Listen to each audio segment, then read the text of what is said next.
Hello, everyone. Cecil Martin here. Hey, this is Hunter Henry. What's up, man? This is Max Crosby, part of Raider Nation. Hey, this is Ross Tucker, former NFL offensive lineman. Hey, it's Tyler Lockett of the Seattle Seahawks. Hey, this is Jerry Judy, wide receiver for the Denver Broncos, and you're listening to the 14-Yard NFL Podcast.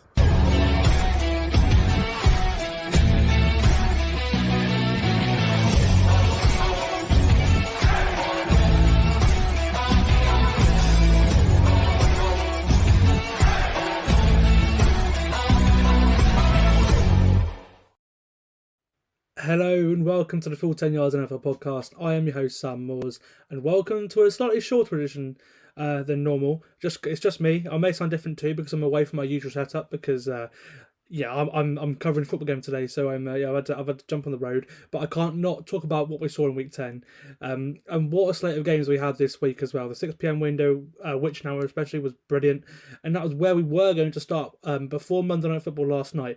Where the second time of asking, after missing his first kick, where Buffalo had 12 men on the field, one of that 12th man being Damar Hamlin, Will Lutz made a 36-yard field goal at the death to steal a shock 24-22 victory over the Buffalo Bills for the Denver Broncos. And look, we'll start here. I'm really starting to worry about the Bills now. Their offense just is not clicking. They turned the ball over 4 times last night, starting with the very first play of the game, James Cook fumbling on that. And it feels like Josh Allen, especially as well, he had 2 interceptions last night, is turning the ball over more than ever before. Yet he's also being more conservative than ever. If you look at his numbers, his big-time play rate has gone down. It's almost halved at some points this season it had. So yeah, he's being very conservative. It's a weird mix. It's not great at all. It's not been great. Allen had a good start to the season. He was probably the MVP favourite along with Tua Tagovailoa, and now he's probably ruled himself out of the MVP race of the last couple of games.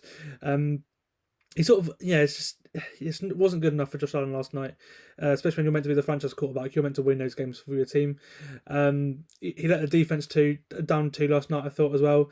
Even after those turnovers, the Broncos only reached the red zone 3 times the entire game, and they only scored twice as well. So the defense played excellently last night, I thought. It has all season. It put Russ under a lot of pressure as well. The defensive line is great. Obviously, Von Miller playing against his former team, the Broncos, as well. And then also Stephon Diggs, he's not been the same this year. He had the off-season drama that, there's rumours that really was real in the building this off-season. It seems like he's probably brought that into the season because him and Josh Allen just haven't been on the same page at all this season, really, compared to what they have been the last couple of years. And we saw Trayvon Diggs last night, his brother tweeting saying get 14, obviously Diggs' number out of Buffalo. So yeah, that was interesting. As for the Broncos, I thought they were really good. They weren't great, but they were good, and that's all you need to do to win against a team that turned the ball over 4 times. The game plan well. I've been saying all year that it's not been Russell Wilson that's been the problem this year. It kind of was last year, but this year he's played pretty well. And I've been saying it was the defense, and look, the last couple of games when the defense has fixed itself, they have been a very, very good football team. So hopefully they can carry this on and make a sneaky run to the playoffs. Hopefully we can see Denver do that. But look, Buffalo, that's the main story from this game. They have to turn this around quick because they've got a tough schedule coming up. A really tough schedule. I can probably see maybe winning 4, 5, maybe more games. And, they're going to have to pick up these wins to make the playoffs, aren't they? And, they're already a couple of games back from the wildcard places. And that, we never thought the Bills would be in this position. If you would have told me that about a month and a half ago that the Broncos would be half a game back on the Bills, I would have thought you were being absolutely crazy. But that's the situation we're in now, and we'll see what happens. I think there's a lot of calls that to fire Ken Dorsey has been all year, but last night especially, I actually thought he called a good game. They got James Cook involved, which they needed to do. I think it's very much a Josh Allen pass game problem. Gabe Davis made plays last night, which he hasn't done this year. It's a bit of a weird game from Buffalo, but yeah, the turnovers from Allen and the fumbles as well did ultimately cost them the game last night. We'll move over to the game I was referring to, the crazy game in the Witcher hour on Sunday. That was the Texans beating the Bengals. The Texans winning 30-27 to move to 5-4 on the year, where CJ Stroud was him again. He's had back-to-back games with game-winning drives. And as we predicted on Friday, this was the epic shootout we all wanted it to be. It had everything right up until the end. The Texans were up for 2 scores for a lot of this game, actually. But the Bengals, towards the end, pegged them back to 3 points. An awesome throw to do that from on the move from Joe Burrow to Jamar Chase for a touchdown. CJ Stroud then went in himself with his legs to restore the lead to 10. And it looked done for Houston after Joe Burrow threw 2 interceptions on back-to-back drives. But nearly straight away, CJ Stroud threw one of his own to counter the Britt.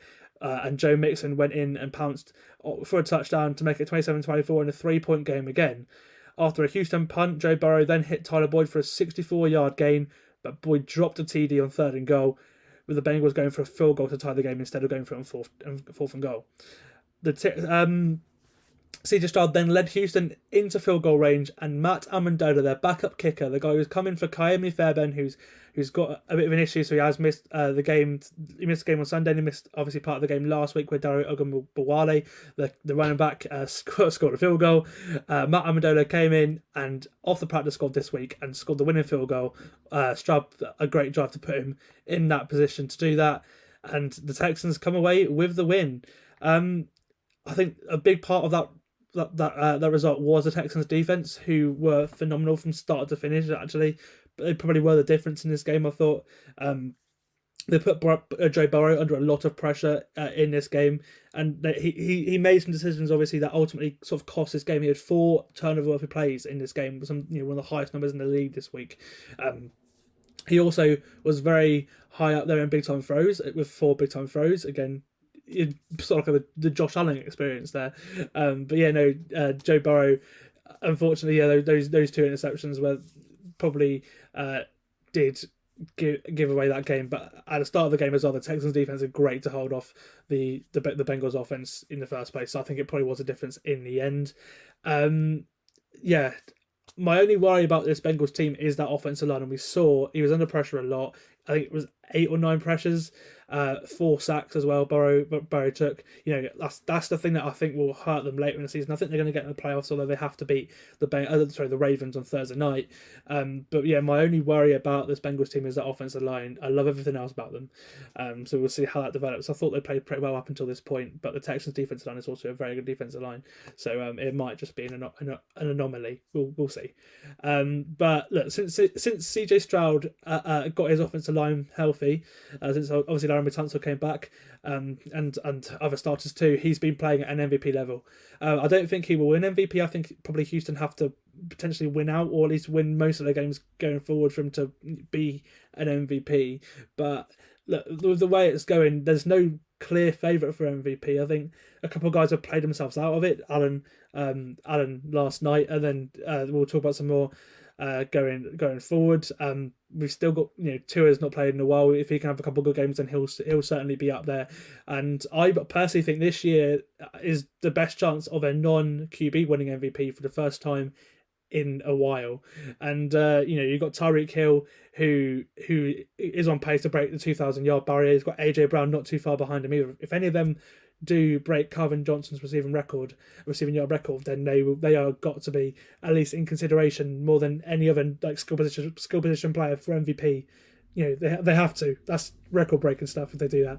I also think Christian McCaffrey has a good chance as well. Obviously his long streak of touchdowns ended this week, but we'll get into that later on as well.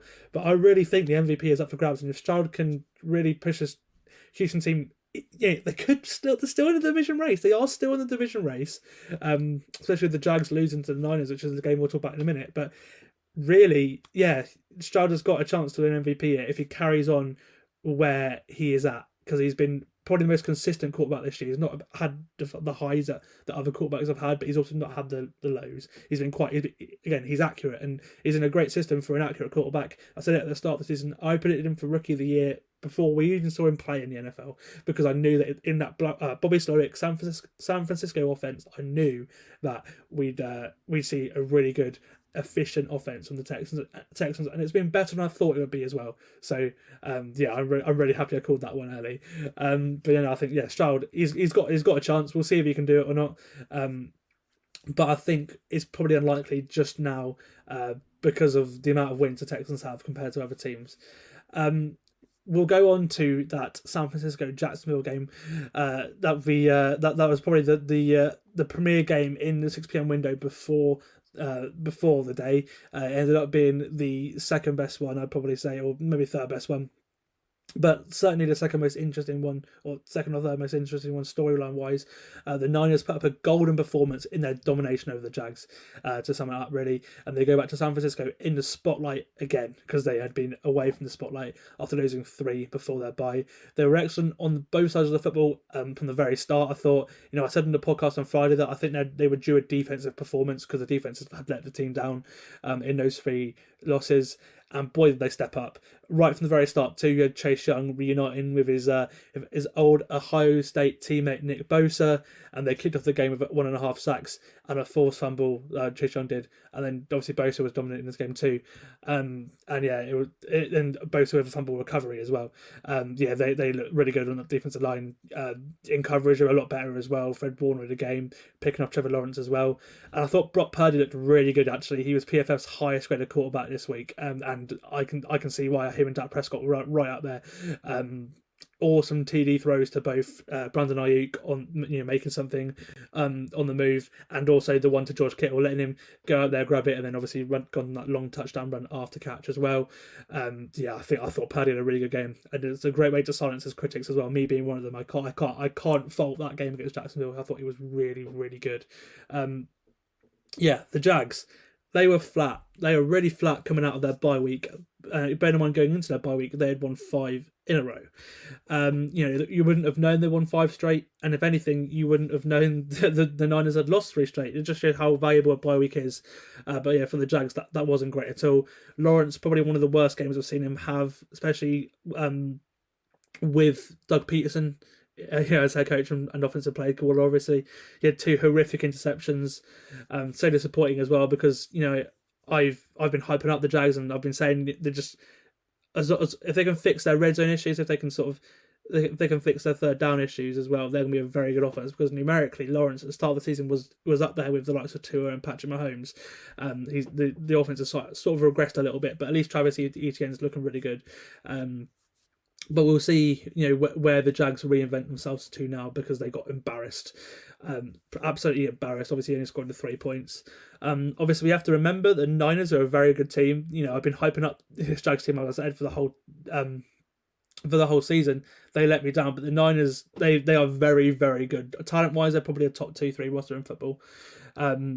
But I think and just to end this game as well. Unfortunately, McCaffrey's streak of 17 games with a TD ended. They couldn't force it into him at the end. They were trying to on 4th down, but he was stopped. I think if you're the Jags defense, you know that's going to happen. So I'm not surprised that when you try and force a player, when you take everyone else out, obviously Sam Darnold's in the game at this point. If you take everybody else out, then I think and McCaffrey's still in there. They're trying to extend that record and break the record of 18 straight games. Obviously, he tied the record before the bye week of 17 straight games for a touchdown. Unfortunately, that is over, that streak. And we'll end there, really. We'll go on to our next game, where the Lions beat the Chargers. The Lions win 41-38. Riley Patterson sealing a shootout victory for Detroit with a game-winning walk-off 41-yard field goal to beat the Chargers, as I said, 41-38. This one was another shootout. It was awesome. As we predicted on Friday, this one was even wilder probably than the game in Cincy. Back and forth. You score, I score, answer all game. It was so tight throughout. And I come away from this game really encouraged by both teams. I thought Detroit really needed that win after the way the 3 games before their bye, where they didn't look very impressive. Obviously, the main one being the big loss to Baltimore. And it impressed me that they hung in there throughout, especially with they did. Jared Goff was really good, I thought, as well, as was Justin Herbert, who I'll get into in a minute. They showed grit, which is exactly what Dan Campbell wants from this team. Obviously, he preached it in the Hard Knocks a couple of years ago, and they're really showing it this season. I love watching this Lions team, and I think they will make a deep playoff run. And although the Chargers lost another 1-score game, this one was just really unlucky. They played really well. I can't blame Dan Brandon-Staley either, if I'm being honest. Genuinely, that could have been the best Justin Herbert has looked on Sunday since his rookie year. Other than that interception at the very start, he was phenomenal, which was great to see, actually. I thought, he put them in position to win in the fourth quarter as well. That's a big criticism I've had of Herbert. He was really, really good when they needed him to be in this game, stepping up. Obviously, they're missing Mike Williams, a big miss at receiver. Obviously, Quentin Johnston still isn't looking great, if I'm being honest. So it's been all Keenan Allen. Josh Palmer's missing as well. So Herbert really stepped up to the occasion and played very well on Sunday. So I'm very happy I saw that. I thought he was excellent. And that's the thing, actually. They've needed. It's definitely the Chargers I've looked offensively since his rookie year. Joe Lombardi's offense was crap. Kellen Moore, it's been okay. He's been better than Joe Lombardi's offense, and I thought they were really good in that game at home to Detroit on Sunday. As I said, the defense has been playing very well too. Actually, recently it didn't play very well in this game, but before this game they had a couple 4 or 5 games where they're playing very, very, very good defense, especially the teams they were playing against as well. And I honestly think the Chargers probably could still sneak into the playoffs right now. Obviously, they're at 4-5. They've got a long way to go, but they got quite an easy schedule compared to a lot of other teams. And I think that ultimately might unfortunately save Brandon Staley's job if they get to playoffs again. But I don't know. We'll see. But if I'm a Chargers fan, I hope we don't make the playoffs this year, because I just want to reset, because you got the foundations there. Herbert is your quarterback, hopefully for the future. I think he just needs to get a little bit better in the fourth quarter, as I said earlier. I feel like he needs to sort of get better at putting the team on its back like some other quarterbacks do. So, for example, CJ Stroud's already done that a lot in Houston in his short time there. He's constantly going to be prepared to Joe Burrow. He does that every single week. And I think him and Tua are probably quite similar in their career right now, where they're both looking for, Tua has probably been the better quarterback over the last 2 years or so, I'd say. But Herbert was better before that. And they're both really, they need a season where they can beat, Tua's done it at the start of last year. Herbert did it in his first year, but he's not done it since. They need a little period where they can beat big teams, or they can put teams on their back, and then after that, I reckon you got 3 elite quarterbacks. If they can do that, you got 3 elite quarterbacks from that one draft class, and Jalen Hurts as well, who I think is very much up there too. That's an amazing draft class. But very encouraged by what I saw about the Chargers. And as for the Lions, again, they look like they did at the start of the season. They look like one of the best teams in the NFL. Both Jahmyr Gibbs and David Montgomery were excellent on the ground in this game too. Obviously, Gibbs getting quite a few carries early on, but Montgomery with that long touchdown. And I'm sure that plays both fantasy owners of Montgomery and fantasy owners of Jahmyr Gibbs too, because they both scored a ton of points in this game. As for receivers, both Amon-Ra St. Brown and Keenan Allen were amazing in this game. Really just showed why they're 2 of the top 10, maybe even top 5 receivers in the NFL. Certainly at the moment, both of them are a top 5 receiver in the NFL. And if you love offense, just go back and watch this game. It was amazing. I'm absolutely gutted that I chose to watch Seattle v Washington instead of this game live instead, because watching this back yesterday was amazing. It was so fun to watch. As was the Cleveland-Baltimore game, where Cleveland came back to beat Baltimore and make the AFC North very interesting indeed. The Ravens were up 2 scores in the fourth quarter, but the lead vanished very quickly after a quick 2-touchdown swing, where Elijah Moore caught a touchdown from Deshaun Watson, and then it was shortly followed up by a Greg Newsome pick 6 of Lamar Jackson. Dustin Hopkins won this game for the Browns with a 40-yarder, redeeming himself after missing an extra point to tie the game on Newsome's touchdown. A really odd game for Deshaun and the Browns offense. It started off with a pick 6 to Kyle Hamilton. He then left the game before halftime with an injury, but came back in the second half and was pretty good. He was not great in the first half. Second half, he was pretty good. I was quite impressed with Deshaun, and the run game was really good for the Browns as well. And the defense stepped up massively. As it has all year, that defense really has won games for the Browns this year. Deshaun went 14 of 14 for 134 yards and a touchdown, plus an impressive drive to set up that Hopkins field goal at the very end as well. Afterwards, he was seen in a walking boot, but he said, "I'll be fine." So that might be good. Obviously, they got a very big game against the Steelers coming up this week. As for the Ravens, Marlon Humphrey was initially feared to have torn his Achilles in this game, but good news is only a calf injury, which is massive for them. He's obviously the star cornerback. And Ronnie Stanley has hurt his knee. He doesn't sound really serious, but it does sound like he may miss Thursday night's game against the Bengals, which isn't great. The Browns had 2 members of their impressive secondary themselves, Denzel Ward and Juan Thornhill, go out, but we'll see how those injuries develop over the week. But look, it's just what a week for the AFC North to come. I mentioned it with the talking about the Bengals earlier. The fact that you've got Bengals Ravens on Thursday night, and then you've got Browns Steelers on Sunday. That is two. Every team in the AFC North has either 3 or 4 losses. On the division could look completely different this time next week. It really could do. Every team is still in this. Obviously, the Steelers are 6-3, the Browns are 6-3, the Ravens are 7-3, and the Bengals 5-4. Or was it 5-5? The Bengals. Let's just check quickly. The Bengals are 5-4.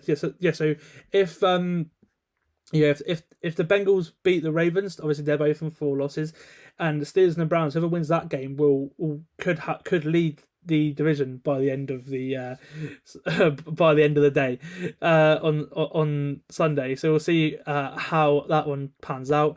What a division! All 4 teams right now, are in and around the playoff positions. Before the day on Sunday, they were all in the playoff positions, and they're all Pittsburgh and Cleveland defense. Ravens and Bengals mostly offense, but their defenses are very good, especially the Ravens too.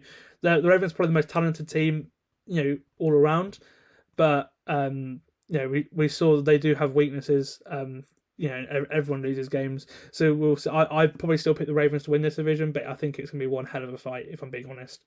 We'll go over to a game that wasn't really a hell of a fight. It was a horrific game compared to the rest of the international slate. But it was a game to me that felt like the end of the Patriots era. I'm of course talking about the Colts winning 10-6 in Frankfurt, and the Colts moving to 5-5, and the Patriots going down to 2-8 now. Jonathan Taylor scored the only touchdown of this game at the end of the first quarter.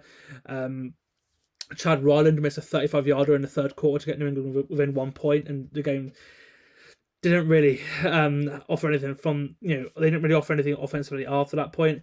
A Mac Jones red zone interception saw him pulled in the fourth quarter. The New England defense then got a stop. So with 2 minutes left, Bill Belichick and Bill O'Brien put in Benny Zappi to go and lead the Patriots to a touchdown to win the game. And this was mental, wasn't it? A 2-minute drive from Benny Zappi. He moved the ball upfield a little bit, but it ended with a Rodney Thomas interception after a strange a fake clock. Really, they tried a fake spike. Really, that was a fake spike from Benny Zappi. Look, they're going to spike it to stop the clock, but Zappi he drops back and throws a football straight into triple coverage, pretty much to Rodney Thomas, and the Colts came away with the win. I don't know what Robert Kraft and Bill Belichick do here, because something has to change. I don't know what it is. Something will change after their bye week. They're in a bye week now. It's a good time to make some changes. Obviously, you've got 2 weeks before you play again. Something's going to change, and I can't just put my finger on what it's going to be, but the Patriots are going to look different at in some capacity going into the game in 2 weeks' time. As for the Colts, I can't wait for their future, man. They're going to be a very, very fun team to watch, I think. And, I love Shane Steichen. He is an awesome football coach. Their defense has played well this year as well at points. And I'm looking forward to seeing, they've got loads of room to grow as well. There's room to get better as a team. I'm really looking forward to seeing how they're going to look as a football team in the next couple of years, especially if Anthony Richardson coming back in after his injury as well. I think this game, it was terrible to watch, wasn't it? It was terrible to watch. But I think the storyline alone, what did England do? There was a report that they may fire Belichick in this period off. I can't see that happening, if I'm being honest. I think maybe Belichick walks at the end of the season. I think that's where it goes. But you can't fire Bill Belichick, surely. It's just weird. I don't know what New England do. At this point they may get a good quarterback. But with the way the Patriots have neglected the offensive side of the ball, I don't know if that's going to make a difference, if I'm being honest. Their offense is horrifically bad, but O'Brien's not calling a great game plan compared to what Patricia and Joe Judge were doing the year before. I'm not impressed by anything New England have done but defense the last 3-4 years, if I'm being honest. I'm not impressed by any of it, and I think they need to change something organisationally. I think Belichick's draft picks have been horrific. We saw Jack Jones getting released this year, another one. He's played well, but unfortunately for him, there's off the field stuff that's going on with him. Honestly, New England, man, I think I'm really interested to see how they look in a year's time, and especially in a couple of weeks' time, something may change. We'll see. We'll go over to the Arizona Cardinals now, who beat the Falcons. The Cardinals moving to 2-8. Where Kyler Murray said, "I'm still here," on his return to football after a year or 11 months off. Arizona beat Atlanta 25-23. Kyler produced a game-winning drive on this one, scrambled from nowhere to convert a 3rd and 10, and then he found Trey McBride to set up a Matt Prater field goal. I thought he was really good in this game actually, Kyler, especially on his return to football. In offense, he's not had a training camp. He's had maybe 2 or 3 weeks to learn this offense. As in playing in it, he obviously the playbook, but he's still learning this offense and the flows of it. And I thought he looked pretty good. The Cardinals, the Cardinals are great. The Falcons, they fed Bijan Robinson in this game. He played well, and it still wasn't enough to make this offense look competent. Honestly, fire Arthur Smith now. Get it done. I'm fed up of it. I'm fed up of this offense.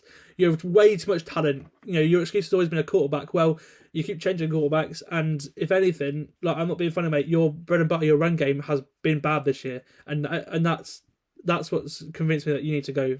If I'm being honest, Arthur Smith, I'm sorry, but I was going to say I'll give you another year. But the way that your offense has crumbled the last couple of weeks, I think you're done in Atlanta. Even if Arthur Blank's saying he's staying, I honestly think when it comes to Black Monday, I think Arthur Smith will be fired by the Falcons.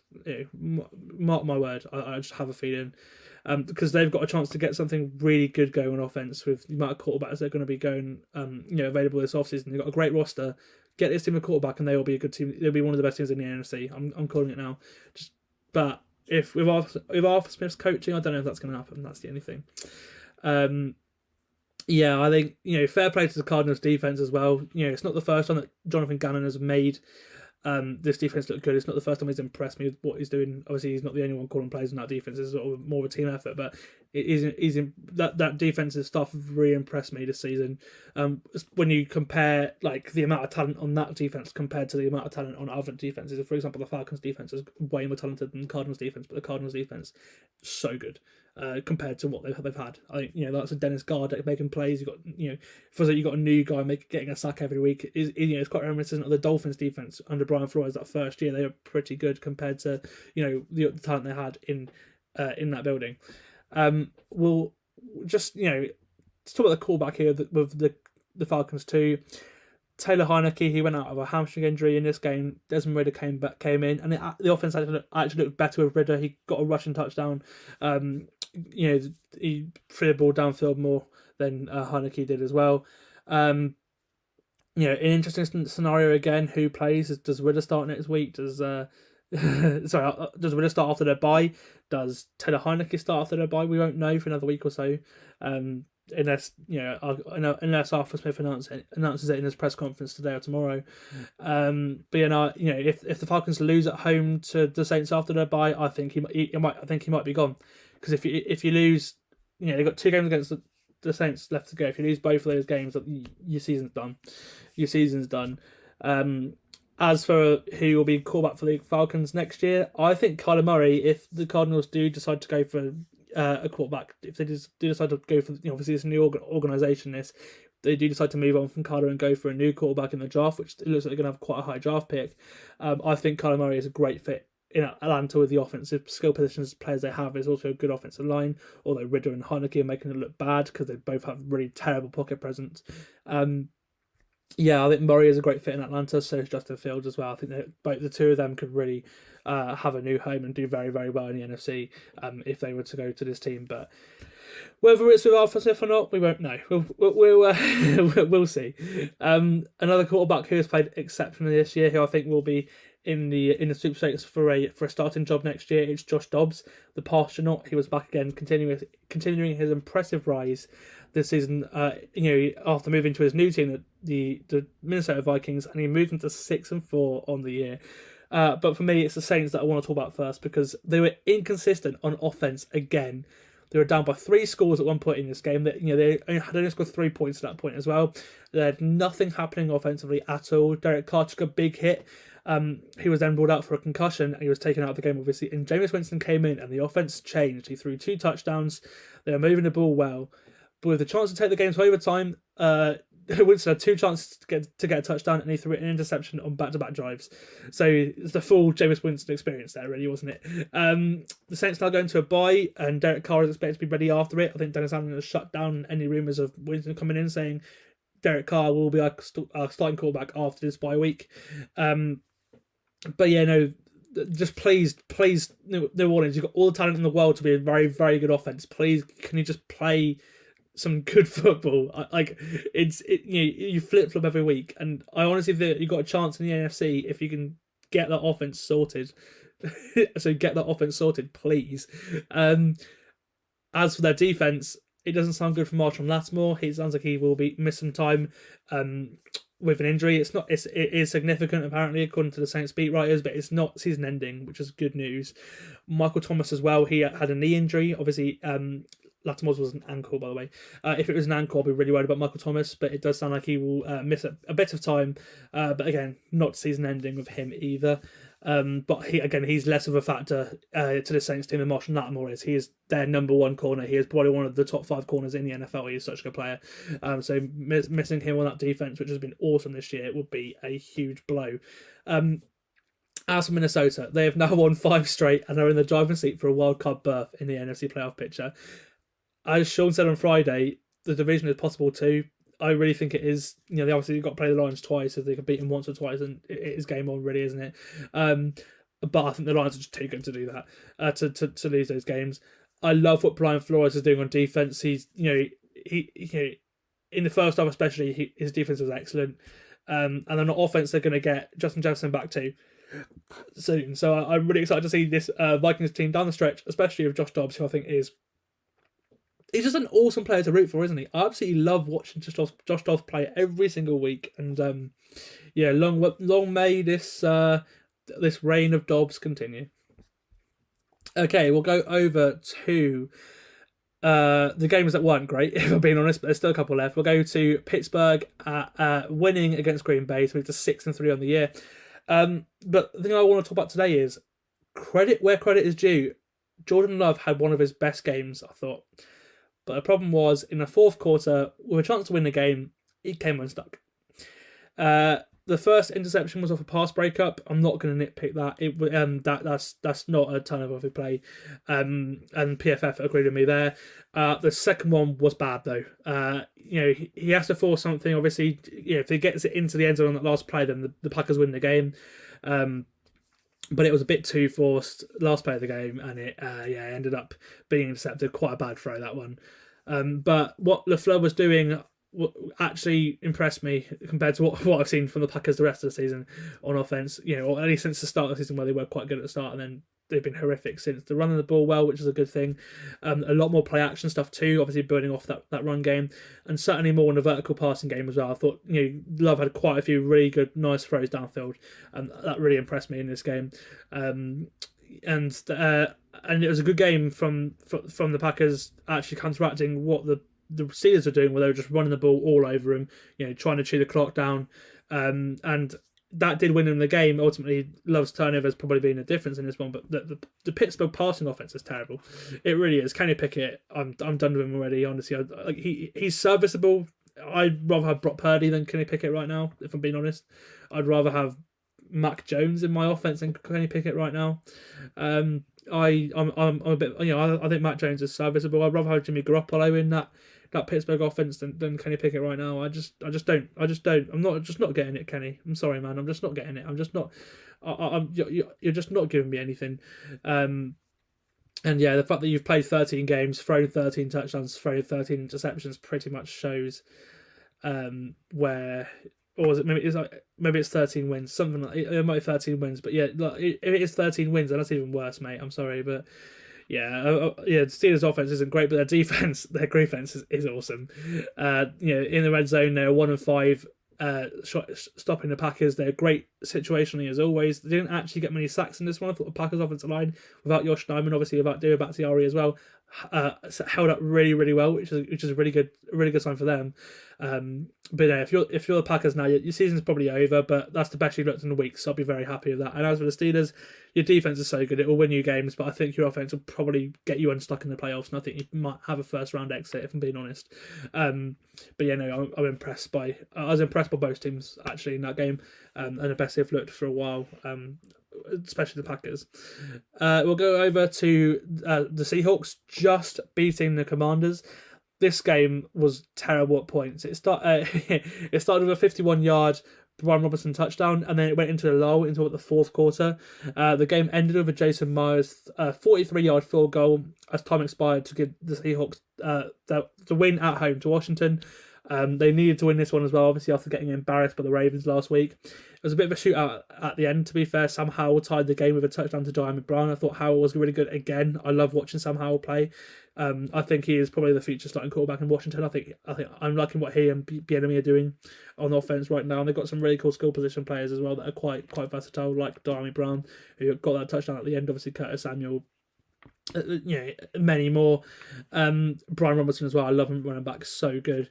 But yeah, so yeah, it looked like Washington were going to take it to overtime, but Geno Smith and DK Metcalf connected twice to give Seattle field goal range, and with 4 seconds left, Myers made that field goal. I thought Seattle were much better offensively this week, which really impressed me. Geno was way better protected this week. Obviously, if you give him an offensive line, he has more time to think about things, and a lot of time as well. Geno Smith, when not pressured, is a very good quarterback. Geno Smith, when pressured, is not a very good quarterback in my opinion. So yeah, I thought it was really good. It was really good. They protected him well. Obviously, having Charles Cross back in this game was a big factor in that. And I thought he looked really good in the fourth quarter as well. Geno did. That's the best Geno's looked this year, I think, in that game. I was really impressed by him. As for Washington, their defense isn't good, especially after losing Chase Young and Montez Sweat at the trade deadline. I think they're just hitting reset here. Obviously, they're lacking pass rush. I didn't think F.A. Bard had a very good game. He did miss a few tackles and stuff. Unfortunately for F.A. I love him, but yeah, it wasn't the best game for him. He played quite a lot in this game as well after James Smith-Williams got injured. Yeah, but I think it's time to hit the reset for Washington here, especially on defense. I like what Bieniemy is calling on offense. He might get the head coaching job. I think I'd probably put a bet on that if I could. But Jack Del Rio and Ron Rivera, they're gone. They're absolutely gone. So yeah, I think Washington, your season's not over at 4-6, but I don't think you're going to get anywhere. I think you're just going to probably going to end the season 7-10 if I was to have a guess. Seattle, a very good win. Obviously keeping in pace with the Niners, both of you at 6-3 now, and we'll see how the NFC West battle carries on this season. Okay, we'll go over to Tampa Bay where the Bucks beat the Titans 20-6. And as I predicted on the podcast on Friday, the Tampa Bay defense limited Will Levis and the Tennessee Titans offense. It had to happen really. I think Todd Bowles needed a defensive game because the defense has let him down the last couple of weeks. And that might be what saves his job, although I think he probably is going to get fired at the end of the season. Because the Bucks have got something going a little bit of Baker Mayfield. I'm liking what they're doing, but the Tennessee offense was good in their offense. Their opening drive, I thought Levis looked really good, but he took a sack on 3rd and goal, and then they just couldn't get anything going the rest of the game after that. The Bucks defense was phenomenal. Obviously, they're very, very talented, so it's hardly a surprise they're that good. But yeah, I was really impressed by the Bucks defense. But as I said earlier, Baker Mayfield was really good again. Mike Evans had a day as well, 143 yards and a touchdown, and he dropped another touchdown as well. So it could have been more. He probably let me down on DraftKings Daily Fantasy for winning money, which is unfortunate there. But it is what it is as well. Tyler Boyd, I had both of them, and they both dropped touchdowns. Had they both caught those touchdowns, I probably would have a bit of money after DraftKings, but it is what it is.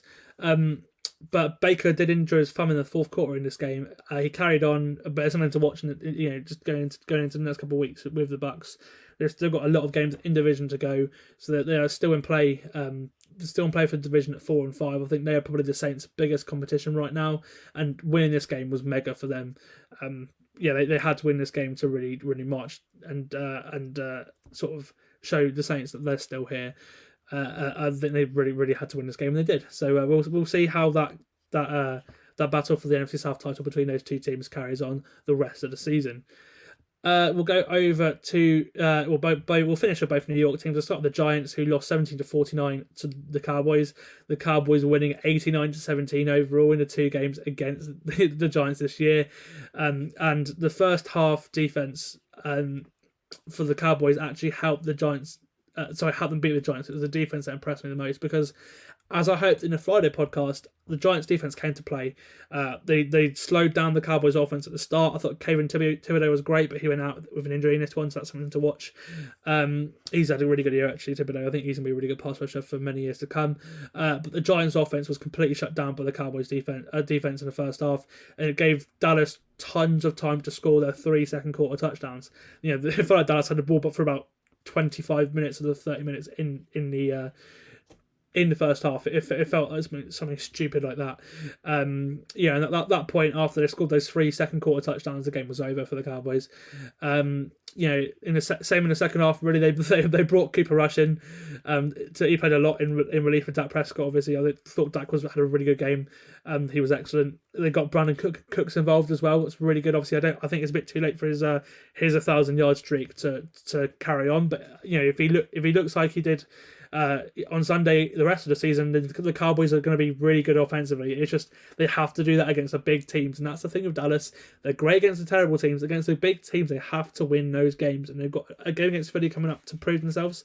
That game is huge. They've got some other big games coming up too. Dallas, I like what I'm seeing when you're smashing teams. Please, I think you're a contender, especially with the way Dak Prescott is playing, if you can just beat the big teams, and that's what we're waiting for, because you're much better than you did last year.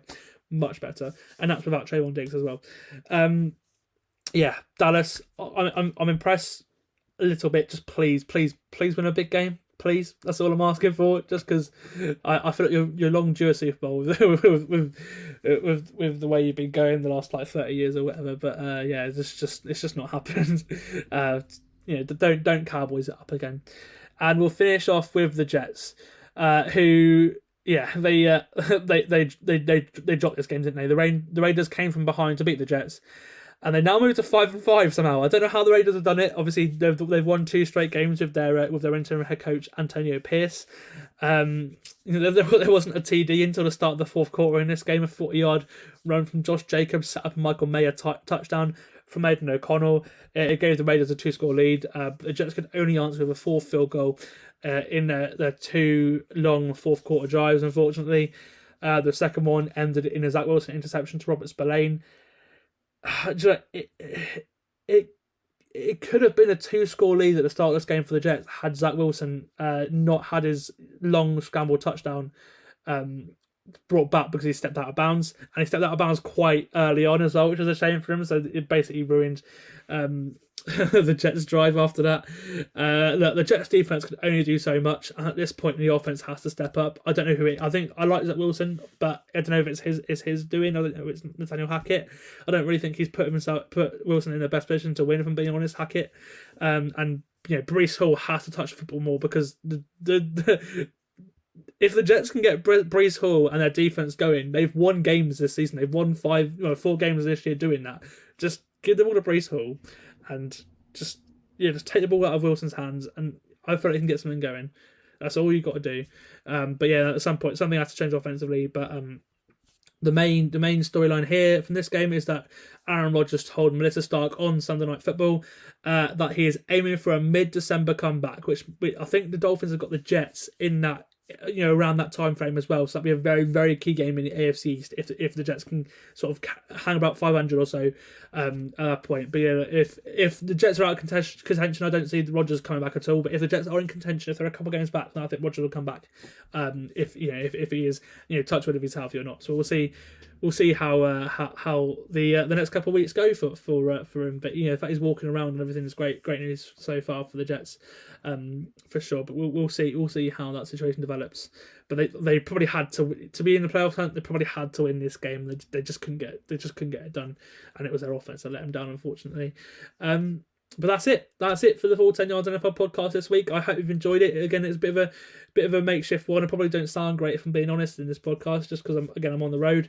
But that's it. I hope you've enjoyed this week 10 recap. I will see you on Friday for a week 11 recap, and we've got an awesome slate of games, especially in prime time coming up as well. We'll talk through.